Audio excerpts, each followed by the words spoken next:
የተከበረ የታፈረ ጽዮናዊ የእስራኤል የጦር መሪ፣ በስድስቱ ቀን ጦርነት ጀግንነቱ የተመሰከረለት ጄኔራል ሜቲ ፔሌድ ከጦረኝነት መንፈስ ወጥቶ ለፍልስጤማውያን መብት ከማንም ይበልጥ አምርሮ የታገለው ድንቅ ሰው። ለዓመታት እንዳሁኖቹ የእስራኤል ጦረኛ መሪዎች ሰላም በጭካኔና በጉልበት ይመጣል ብሎ በጽኑ ያምን ነበር። በጊዜ ሂደት ግን ከዚህ አመለካከት ወጥቶ ሰላም የሚረጋገጠው በጉልበት ሳይሆን በፍትህና የሌላውን ወገን እንደራስ ወገን አድርጎ በማየትና በማክበር ነው ብሎ በማመን ብዙ አይሁዳውያን እየተቃወሙትና እንደ ጠላት እያዩትም ቢሆን በቆራጥነት ለፍልስጤማውያን ነጻነት ታግሏል። በዚህ ምክንያት ፍልስጤማውያን አሁንም ድረስ ሜቲ ፔሌድን አቡ ሰላም ብለው ይጠሩታል። የሰላም አባት እንደማለት ነው። ሜቲ ፔሌድ በእስራኤል ውስጥ እውቅና ያገኘው ገና እስራኤል እንደ ሀገር በተመሰረተችበት በ1940ዎቹ መጨረሻ አካባቢ ነበር። ችሎታውን ያዩ የያኔዎቹ የጦር መሪዎች የእስራኤል ሰራዊትን እንዲያደራጅና የጋዛ ሰርጥን እንዲያስተዳደር አደረጉት። እንደ አውሮፓውያን አቆጣጠር በ1964 ሜጀር ጄኔራል የሆነው ሜቲ ፔሌድ በስድስቱ ቀን ጦርነት እስራኤል ሊወሯት ያሰፈሰፏትን ጎረቤቶቿን ቀድማ እንድትመታና አስገራሚ ድል እንድትጎናጸፍ ካደረጉ በጣም ጥቂት የጦር መሪዎች ውስጥ አንዱ ነበር።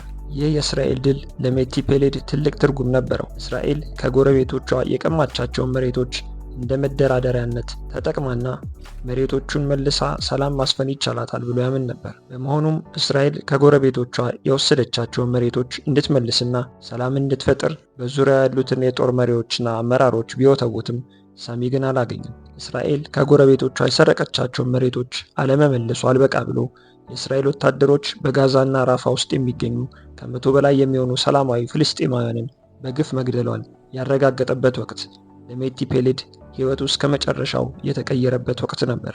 የሜቲ ፔሌድ ባለቤት እንደተናገረችው ከሆነ በጋዛና ራፋ በግፍ ስለተገደሉት ፍልስጤማውያን ባወቀበት ወቅት ለሳምንታት ምንም እንቅልፍ ሳይተኛ ሲተክዝ፣ ግራ ሲጋባና ሲናደድ አሳልፏል። የእስራኤል የጦር መሪዎችና ሀገሪቷን የሚመሩት ሰዎች ሰላም ለመፍጠር ፍላጎት እንደሌላቸው የተረዳው ሜቲ ፔሌድ በ1969 ዓ.ም የእስራኤል መከላከያ ተቋምን ለመጨረሻ ጊዜ ለቆ ወጣ። ከዛ ጊዜ ጀምሮ በሞት ከዚህ ዓለም እስከተለየበት ጊዜ ድረስ እስራኤልና ፍልስጤም ሰላም እንዲፈጥሩ፣ ፍልስጤማውያን የራሳቸው ሀገር እንዲኖራቸውና ተከብረው እንዲኖሩ ሲታገል ቆይቷል። ልጅ አባቱን ይመስላል እንደሚባለው የሜቲ ፔሌድ ልጅ የሆነው ሚኮ ፔሌድ የአባቱን ፈለግ በመከተል ባልተለመደ መልኩ አሁንም ድረስ ለፍልስጤማውያን መብትና ነጻነት እየታገለ ይገኛል። ዘ ጄኔራል ሰን በሚል ርዕስ ባሳተመው መጽሐፉ እንዴት የአባቱን ፈለግ እንደተከተለና ለእስራኤልና ለፍልስጤም ያለውን ራዕይም በሰፊው አብራርቷል። በልጅነቱ ልክ እንደ አባቱ ወታደርና የጦር ጄኔራል የመሆን ጽኑ ምኞት የነበረው ሚኮ ፔሌድ የእስራኤል መከላከያን በመቀላቀል ባለቀይ ቦኔቶች እየተባሉ የሚጠሩትን የአየር ወለድ ወታደሮችን ተቀላቅሏል። ሚኮ ፔሌድ በእስራኤል መከላከያ ውስጥ እያገለገለ በነበረበት ወቅት ነበር 13 ዓመት የሆነች የእህቱ ልጅ በፍልስጤማዊ አጥፍቶ ጠፊ ሕይወቷ ያለፈው። ይህ ወቅት ለሚኮ ፔሌድ ሕይወቱን የቀየረ አጋጣሚ ነበር። ልክ እንደ አባቱ በቆራጥነት ለሰላም መስራት የጀመረው ከዚህ ጊዜ በኋላ ነበር።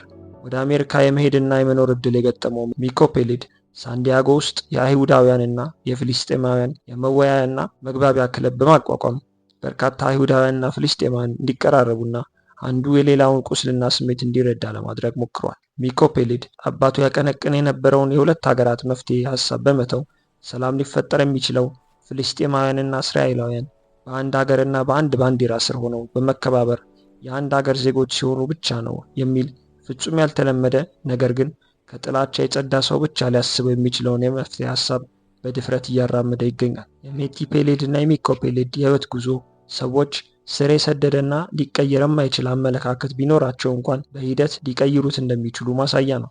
አንድ ጽዮናዊ የጦር መሪ በፍልስጤማውያን አቡ ሰላም እየተባለ እስከ መጠራት ከደረሰና ልጁም ፍልስጤማውያንና አይሁዳውያን በአንድ ባንዲራ ስር ሆነው የአንድ ሀገር ዜጎች መሆን አለባቸው ብሎ ማመን ከቻለና ለዚህ እምነቱም ከታገለ ስለ ሰላም ምንነት ያለንን አረዳድ በደንብ እንድናጤነው ያደርገናል። ሰላም ህልም ወይም ራዕይ ሳይሆን ምርጫ ነው።